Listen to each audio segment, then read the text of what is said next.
Hi, I am Saika. Welcome to my channel. अगर आप इस चैनल पे न्यू हैं तो चैनल को सब्सक्राइब कर दें और बेल आइकन को आप ऑल पे कर दें ताकि हमारे चैनल द्वारा अपलोड की गई वीडियो आपको सबसे पहले इसकी नोटिफिकेशन मिल जाए और आप सबसे पहले देख पाएं। आज जो है इस वीडियो में हम लोग डिस्कस करेंगे, अगर आप यूपीएससी एस्पायरेंट हैं और आप यूपीएससी एस्पायरेंट है, आप सोच रहे हैं कि किसी कोचिंग इंस्टीट्यूट में हम एडमिशन लेना चाहते हैं और आप किसी कारण से एडमिशन नहीं ले पा रहे हैं, चाहे वो आप बहुत ही ज़्यादा रूरल एरिया में रह रहे हो, चाहे आप जो है कोचिंग फ़ी की इतनी मोटी जो फ़ी है उसको आप अफोर्ड नहीं कर पा रहे हैं और आप चाह रहे हैं सेल्फ स्टडी करना, लेकिन आपको चाहिए थोड़ा गाइडेंस, तो ये चैनल जो है आपके लिए बहुत ज़्यादा हेल्पफुल होगा। तो हम इस वीडियो में, अगर आप यूपीएससी एस्पायरेंट है, आपको इसके बारे में, यूपीएससी के बारे में कुछ भी नहीं पता, तो आप जो है इस वीडियो में आप जानेंगे यूपीएससी को, साथ ही इसके सिलेबस को, और साथ ही जो है नेक्स्ट वीडियोस में हम जानेंगे इसकी स्ट्रेटेजी को भी समझेंगे। इस वीडियो में हम लोग क्या क्या जानेंगे, सबसे पहली बात तो है हम यूपीएससी को समझेंगे और यूपीएससी के समझने के साथ हम इसके सिलेबस को समझेंगे। इस सिलेबस में जो है हमें कौन सा सब्जेक्ट पढ़ना है, सब्जेक्ट कौन सा पढ़ना है, इसके साथ साथ जो है किस तरह से पढ़ना है, ये इन चीज़ों को हम समझेंगे। तो हम स्टार्ट करते हैं। देखो, अगर आप अभी बिगिंस कर रहे हैं तो आपको सबसे ज़्यादा इंपॉर्टेंट है सिलेबस को देखना। सबसे पहले समझना कि यूपीएससी जो है उसका सिलेबस क्या है। आप सिलेबस देखोगे तभी आपको आइडिया लगेगा कि हमें क्या पढ़ना है, आगे कैसे क्या करना है। ठीक है, अब हम बात कर लेते हैं यूपीएससी का फुल फॉर्म क्या होता है। यूपीएससी जानने से पहले हम समझेंगे कि यूपीएससी का फुल फॉर्म क्या होता है। तो यूपीएससी का फुल फॉर्म होता है यूनियन पब्लिक सर्विस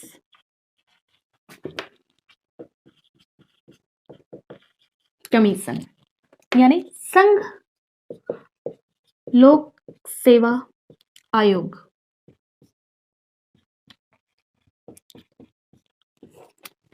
यूपीएससी को जो है हमारे कॉन्स्टिट्यूशन के आर्टिकल 3115 में मेंशन किया गया है।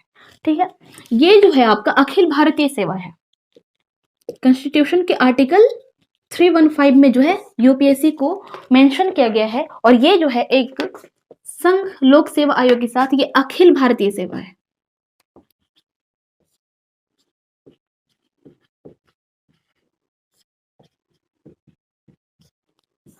अखिल भारतीय सेवा है। ओके, अब हम बात कर लेते हैं इसका सिलेबस क्या है। तो ये एग्जाम जो है वो 3 स्टेज में ऑर्गेनाइज होता है। फर्स्ट स्टेज जो होता है उसको हम प्रीलिम्स कहते हैं। ठीक है, उसके बाद जो है मेंस का एग्जाम होता है और फिर जो है इंटरव्यू होता है। तो प्रीलिम्स का जो टाइम है वो क्या होता है, प्रीलिम्स, मेंस और इंटरव्यू। प्रीलिम्स जो एग्जाम होता है मोस्टली मई टू जून में होता है। अगर मई में एग्जाम हो रहा तो मई के लास्ट में और जून के स्टार्टिंग में होता है। अब आप बात करेंगे कि मैम 2020 का एग्जाम या 2021 का एग्जाम तो अक्टूबर में हुआ, तो वो सब जो है वो ऐसे कभी कभार स्थितियां उत्पन्न हो जाते हैं, जैसे कि अभी कोरोना टाइम पीरियड चल रहा था तो उसके कारण से जो है एग्जाम को डिले कर दिया गया, लेकिन वैसे एग्जाम जो है मई टू जून में हो जाता है। ठीक है, तो मई का लास्ट में या तो जून के स्टार्टिंग में होता है, मई टू जून। और मेंस जो होता है वो सितंबर टू अक्टूबर में होता है। ठीक है,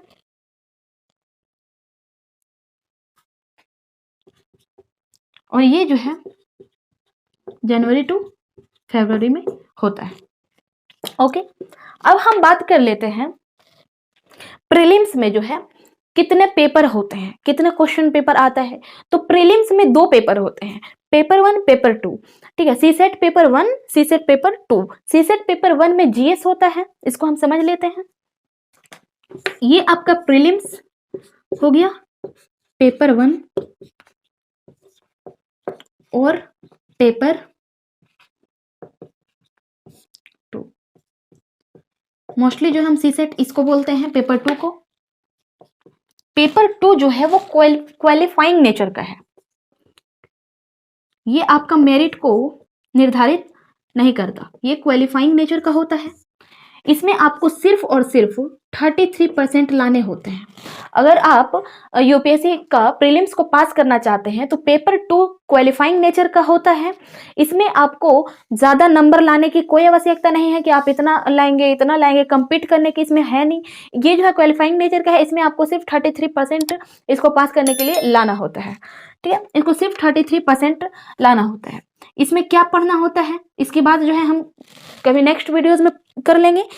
और पेपर 1 जो है इसमें होता है जीएस। यही जो है आपका सबसे इंपॉर्टेंट हो जाता है।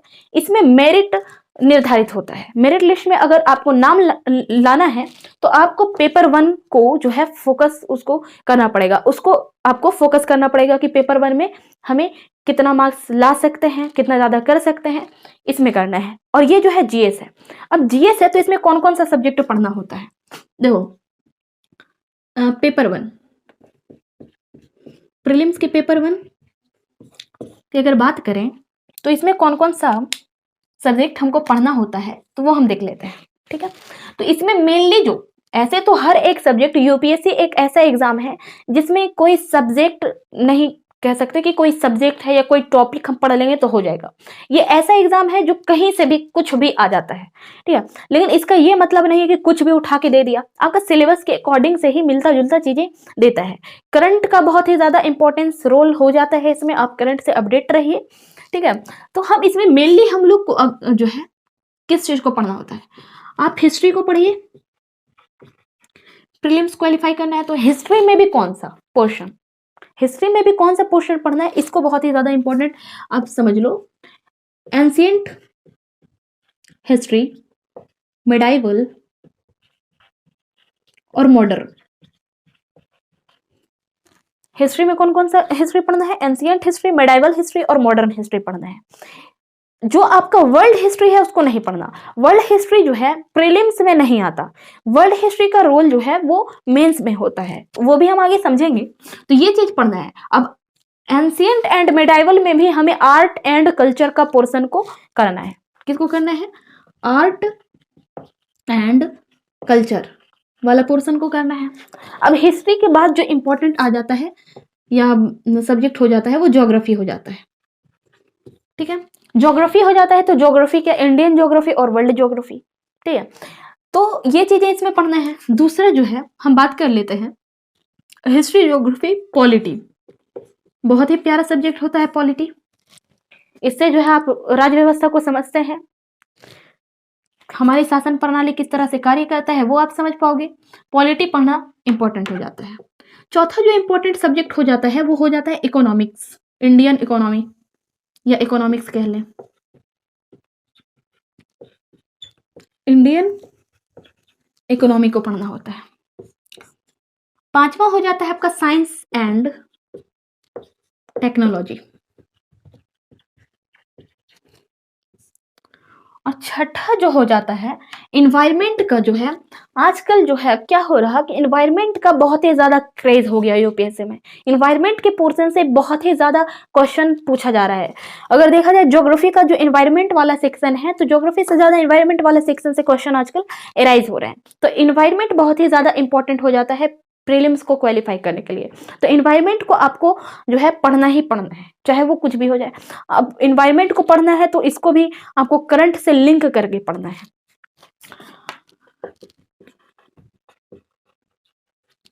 उसके बाद आपका वही करंट अफेयर्स जिसकी बात हम कर रहे थे। हर एक, ये कोई सब्जेक्ट तो नहीं है लेकिन ये करंट अफेयर्स को आपको जो है अपडेट होना बहुत जरूरी हो जाता है, क्योंकि चीजें जो क्वेश्चंस आती हैं वो मोस्टली जो होता है वो करंट अफेयर्स से रिलेट करके पूछा जाता है। पूछा तो जाता है आपका कोर सब्जेक्ट से ही, कोर जो होता है, कोर चैप्टर जो होते हैं आपका, उसी से आपका जो है कोर पोर्शन से ही जो है एग्जाम में पूछा जाता है, लेकिन लिंक रहता है करंट अफेयर से। तो इसलिए आपको करंट अफेयर से अपडेट रहना है, ऐसा नहीं कि चीज़ों को रट्टा मारना है। आप अगर यूपीएससी एस्पिरेंट है तो आपको ये बातें भी पता होगी कि आपको ये एग्जाम जो है वो मैराथन है। इसमें कोई ये नहीं कह सकता कि वो बहुत इंटेलिजेंट है तो वो क्रैक कर लेगा, वो बहुत कमजोर है तो वो क्रैक नहीं कर सकता। जो बच्चा सामान्य बुद्धि का है, जनरल जो है आईक्यू लेवल है है उसका, और वो लगातार कंसिस्टेंसी के साथ, पेशेंस के साथ जो है तैयारी करे जा रहा, प्रिपरेशन करे जा रहा है, तो वो डेफिनेटली वो क्रैक एग्जाम को करेगा। तो आपको सबसे पहले पेशेंस रखना है। अगर 2023 में नहीं होता है तो हमें हार नहीं मानना है, 2024 के लिए हम प्रिपेयर करेंगे। तो इन सब्जेक्ट्स पे आपको कमांड करना है, यानी कि इसको आराम से धीरे धीरे सहज भाषा में आपको प्रिपेयर करना है, आराम आराम से पढ़ना है, पेशेंस रख के पढ़ना है। पेशेंस कभी मत खोइए, never lose your patience, otherwise you never crack UPSC, क्योंकि यूपीएससी एक मैराथन है और मैराथन में लगातार आपको भागना पड़ता है, रुकना नहीं है, रुकना मना है, रटना मना है। ये चीज़ों को आप अगर यूपीएससी एस्पिरेंट है तो इन चीज़ों को आप गांठ बांध लें कि आपको रटना मना है, चीज़ों को समझना है। फैक्ट्स को थोड़ा आप इग्नोर करिए अगर आप यूपीएससी एस्पिरेंट है। फैक्ट्स को जितना इग्नोर करिएगा उतना अच्छा आपके लिए है, क्योंकि फैक्चुअल बहुत ज़्यादा क्वेश्चंस जो है आपके एग्जाम्स में नहीं पूछे जाते, चाहे वो प्रीलिम्स हो चाहे मेंस, सारा कॉन्सेप्ट बेस्ड क्वेश्चन आता है। तो आपको मेनली फोकस करना है कॉन्सेप्ट पे, कॉन्सेप्ट क्लियर होगा तो कुछ फैक्टर्स जो आते हैं जो ज़्यादा रिलेटेड है और बहुत उसका जो है इम्पोर्टेंस हो जाता है, तो वो डेफिनेटली आपको आराम से खुद ब खुद याद हो जाएगा। उसको याद करने की कोई आवश्यकता नहीं है, उसको अलग से याद करने की कोई आवश्यकता नहीं है। अब हम बात कर लेते हैं, अब देखो प्रीलिम्स में जो है ये तो आपका क्वालिफाइंग नेचर का सब्जेक्ट है। इसका ये मतलब नहीं है कि 30% तो 33% तो लाना है यार और हम यूं ही क्रैक कर जाएंगे, ऐसा कोई बात नहीं है कि आप यूं ही क्रैक कर जाएंगे। अगर आपका बैकग्राउंड, ये वेरी करता है बैकग्राउंड का, अगर कोई बच्चा जो है साइंस स्ट्रीम से है, मैथ से पढ़ाई कर रहा है हमेशा और मैथ को लगातार वो पढ़ रहा है, मैथ इंग्लिश और जो है रीजनिंग माइंड इसका हो बच्चे का, तो वो कर लेता है। लेकिन बहुत सारे ऐसे बच्चे होते हैं जिसका बहुत टाइम से जो है इन चीज़ों से कोई वास्ता नहीं होता, वो लगातार जो है ह्यूमैनिटीज़ के सब्जेक्ट को पढ़े जा रहे हैं और उसका कोई वास्ता नहीं पड़ता है इन सब्जेक्ट्स से, तो उनको एक आध बार जो है प्रैक्टिस कर लेना चाहिए, क्योंकि हमें जो है रिस्क नहीं लेना है, हमें एग्जाम्स में रिस्क नहीं लेना है। किसी भी सब्जेक्ट का हर एक सिलेबस को कवर कर लेना है, तभी हमें एग्जाम में अपेयर करना है। अगर आपका सिलेबस कंप्लीट नहीं होता है तो एग्जाम में बैठना मतलब कि खतरों से खेलना है ना, इतना ज्यादा रिस्क लेना कि क्रैक होने से तो रहा एग्जाम भाई, है ना। मुझे तो पर्सनली यही लगता है, आपको तो कर ही लेना चाहिए। अब हम बात कर लेते हैं, ये देखो ये जो है इसमें जो होता है वो 200 मार्क्स के एग्जाम होते हैं। कितने के होते हैं? 200 मार्क्स के एग्जाम्स होते हैं, दोनों पेपर 200 मार्क्स की होती हैं। अगर हम बात करें इसमें 100 क्वेश्चन होता है, पेपर 1 में आपका 100 क्वेश्चन होता है, पर क्वेश्चन जो होता है वो 2 मार्क्स के होते हैं। और ये जो होता है इसमें नेगेटिव मार्किंग की अगर बात करें तो 1/3 होता है, ठीक है। अब हम बात कर लेते हैं सीसेट जो है 200 मार्क्स का तो होता है, लेकिन नंबर ऑफ क्वेश्चन इसमें हो जाता है 80, ठीक है। पेपर 1 जीएस में आपका नंबर ऑफ क्वेश्चन 100 है और पेपर 2 जो है सीसेट का जिसमें नंबर ऑफ क्वेश्चन 80 है, दोनों जो पेपर है वो 200 मार्क्स का है और नेगेटिव मार्किंग दोनों में है और वो 1/3 है, नेगेटिव मार्किंग 1/3 है। अब हम बात करेंगे डिटेल से मेंस के बारे में, इसमें कितना पेपर होता है, कौन सा सब्जेक्ट होता है, इसके बारे में हम चर्चा करेंगे। अब हम मेंस के सिलेबस को समझते हैं, ओके। तो मेंस में हम सबसे पहले देखेंगे कि कितना पेपर का एग्जाम हम मेंस में देते हैं। तो मैं बता दूं कि मेंस में टोटल नंबर ऑफ पेपर जो है, एग्जाम पेपर है वो 9 है, जिसमें से 7 जो है वो तो मेरिट लिस्ट के लिए जो है वो इंपॉर्टेंट हो जाता है, आपका मेरिट लिस्ट में वो नाम दिलाता है। लेकिन 2 पेपर ऐसा है जो कि आपका क्वालिफाइंग नेचर का होता है, just like CSAT paper 2, okay. जैसे कि आपका प्रीलिम्स में पेपर 2 जो था उसमें क्वालिफाइंग था। अब हम बात कर लेते हैं मेंस का, तो आपका जो मेरिट लिस्ट में है, ठीक है, उसका बात कर लेते हैं। जो आपके मेरिट लिस्ट को जो 7 पेपर है जो करेगा उसका बात कर लेते हैं, और दूसरा जो है क्वालिफाइंग पेपर का बात कर लेते हैं। क्वालिफाइंग पेपर जो है वो 2 पेपर देना है, paper A, paper B. Paper A में आपको हिंदी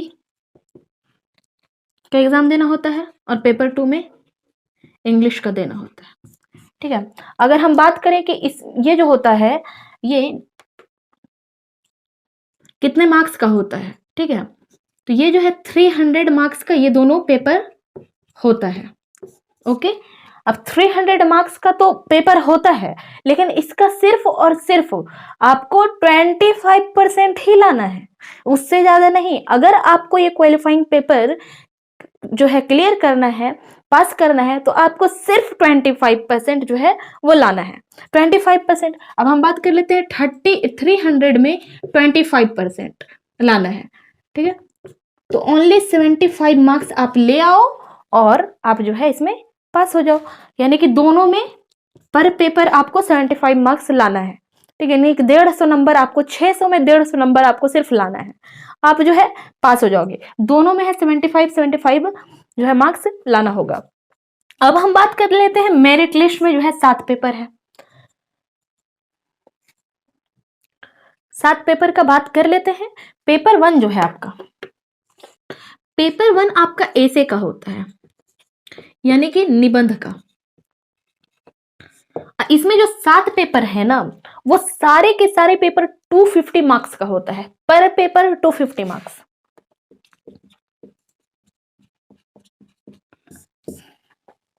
ओके, अब हम बात कर लेते हैं पेपर 1 जो हो जाता है वो आपका ऐसे का होता है। पेपर 2 जो होता है वो जीएस पेपर 1, जीएस पेपर 1 का एग्जाम होता है। थर्ड पेपर में जो है आपको जीएस पेपर 2 का एग्जाम देना होगा, और फोर्थ जो है जीएस पेपर 3, और फिफ्थ पेपर आपका हो गया जीएस पेपर 4 इथिक्स। अब जो 6 और 7th वाला है, आपने सुना होगा कि यूपीएससी में जो है आपका जीएस ऐसे के साथ साथ आपको जो है एक ऑप्शनल सब्जेक्ट सिलेक्ट करना होता है। अब ऑप्शनल सब्जेक्ट हम कैसे चूज करें, इसका बात हम किसी और वीडियो में कर लेंगे। या तो आपका जो ज्यादा जिसमें इंटरेस्ट है, या जो सब्जेक्ट आप लेना चाहते हैं, वो आप एक सब्जेक्ट जो है आप जो है ऑप्शनल के रूप में आप उसको डिसाइड कर लो। कि जैसे कि आपका अगर ज्योग्राफी अच्छा है या पढ़ने में बहुत मजा आता है, तो इस वे में भी आप ले सकते हैं। या जो सब्जेक्ट जो है मार्क्स गेनिंग हो, इसके आधार पे आपको यूपीएससी क्रैक करना है, मार्क्स ज्यादा आना चाहिए, तो उसके हिसाब से भी आप जो है एक कोई सब्जेक्ट आप चुन लें उसके हिसाब से। और फिर आप यूपीएससी का 2 पेपर होता है, ऑप्शनल का 2 पेपर होता है।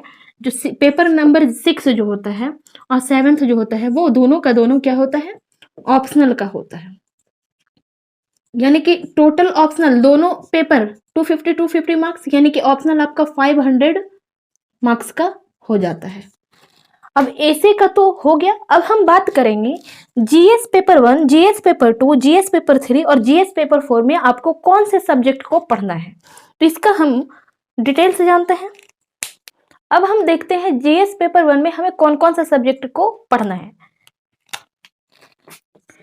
जीएस पेपर 1, जीएस पेपर 1 में आपको पढ़ना है हिस्ट्री। अब हिस्ट्री में क्या पढ़ना है, हिस्ट्री में आपको पढ़ना है आर्ट एंड कल्चर,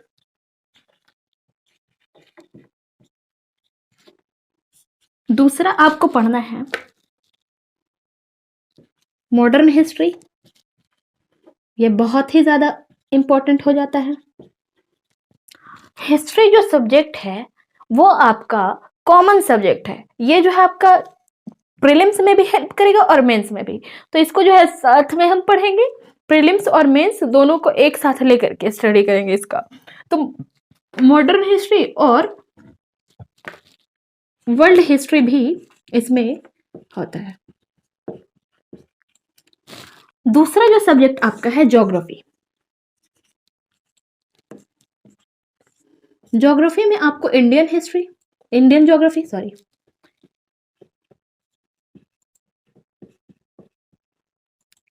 और वर्ल्ड ज्योग्राफी को पढ़ना है। तीसरा जो मेन सब्जेक्ट हो जाता है वो हो जाता है आपका social issue, not social justice, social issue हो जाता है इंपॉर्टेंट।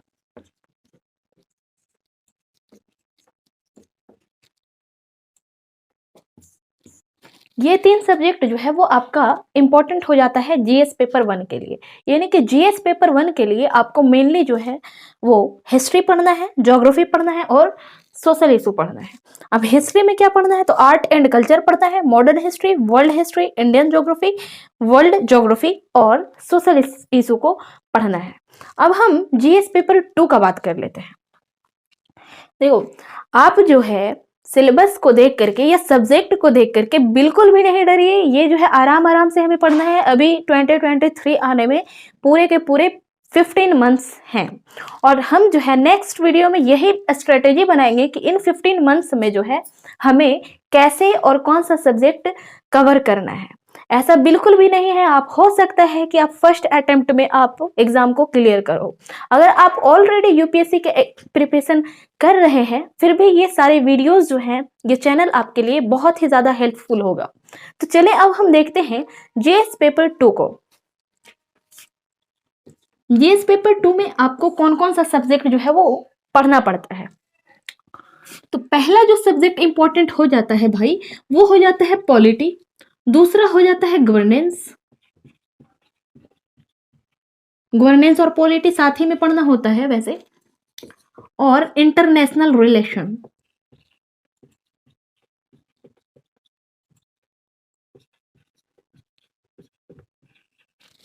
रिलेशन यानी आईआर को समझने के लिए आपको जो है वर्ल्ड हिस्ट्री को थोड़ा स्ट्रॉन्ग बनाना पड़ता है, बेस बनाना पड़ता है। पॉलिटी, गवर्नेंस, इंटरनल सिक्योरिटी के साथ साथ आपको इसमें पढ़ना पड़ता है सोशल जस्टिस।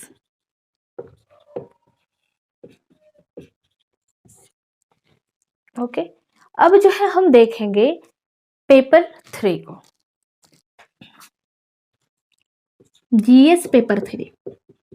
अगर हम बात करें यूपीएससी का पेपर नंबर 4 होगा लेकिन जीएस पेपर 3rd होगा, तो हम जीएस पेपर 3 का बात कर रहे हैं ना कि, और पेपर 4 का, पेपर 4 लेकिन GS paper 3।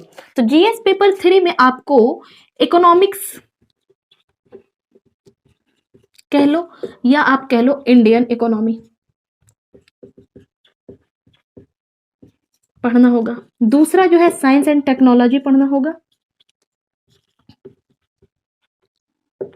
Science and technology के साथ साथ जो है आपको पढ़ना पड़ेगा इसमें एनवायरमेंट, बायोडाइवर्सिटी, एनवायरमेंट।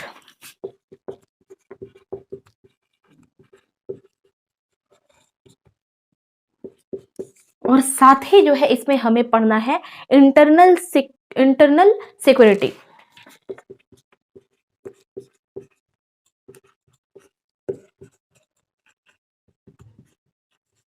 शॉर्ट में आईएस बोल सकते हैं, इंटरनल सिक्योरिटी। 5th नंबर का जो इंपॉर्टेंट सब्जेक्ट हो जाता है, सब्जेक्ट के ये तो ज्योग्राफी का ही कोई पार्ट आ जाता है, डाइजेस्टर एंड मैनेजमेंट।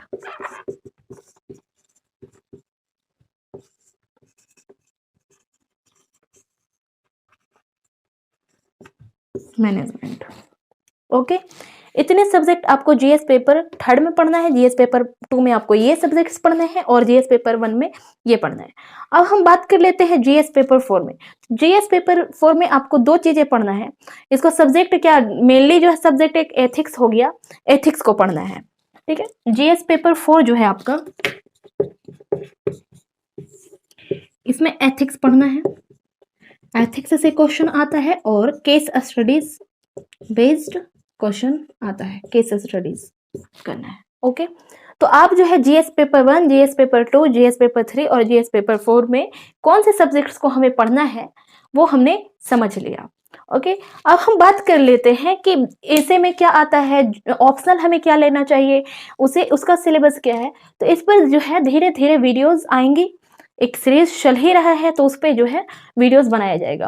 अब देखो, इस चैनल में आपको यूपीएससी से रिलेटेड हर एक चीज, हेल्पफुल चीजें जो है आपको मिल जाएगा। यहाँ पर हर एक मटेरियल जो है धीरे धीरे इन 2022 से लेकर के 2023 तक, जब तक एग्जाम्स का ड्यूरेशन होता है उतना तक आपको सारी मटेरियल, सारी चीजें जो है की वीडियोस जो है आपको अवेलेबल करा दिया जाएगा आपको इस चैनल पे।